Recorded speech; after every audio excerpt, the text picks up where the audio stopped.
Hebrews 8. Now, of the things which we have spoken, this is the sum.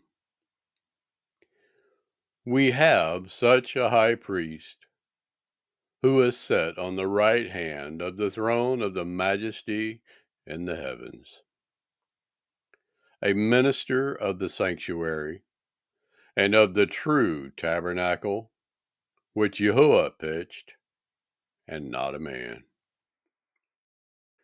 For every high priest is ordained to offer gifts and sacrifices.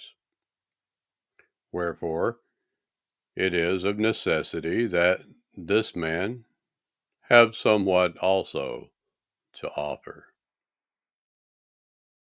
For if we were on earth, he should not be a priest, seeing that there are priests that offer gifts according to the Torah,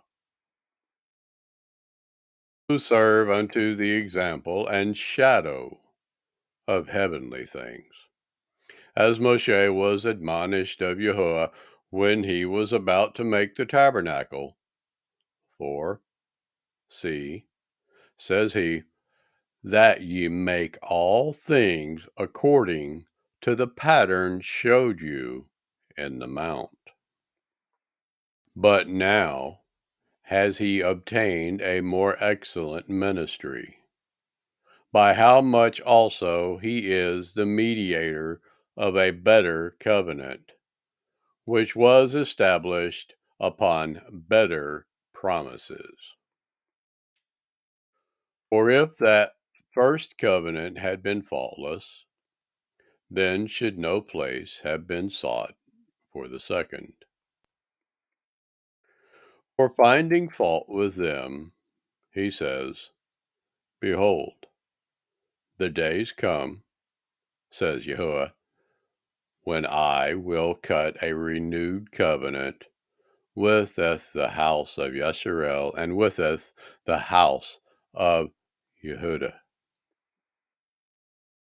not according to the covenant that I cut with their fathers in the day when I took them by the hand to lead them out of the land of Mitzrayim, because they continued not in my covenant, and I regarded them not, says Yahuwah.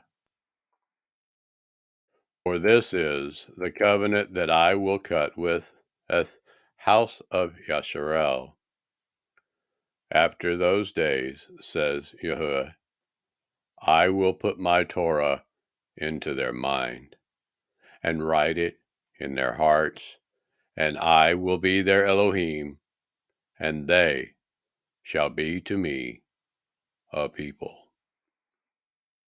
And they shall not teach every man his neighbor, and every man his brother, saying, Knoweth Yahuwah,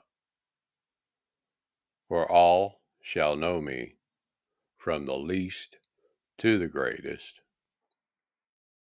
For I will be merciful to their unrighteousness, and their sins and their toilless deeds will I remember no more.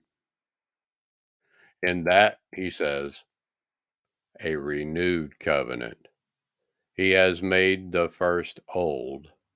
Now that which decays and waxes old is ready to vanish away.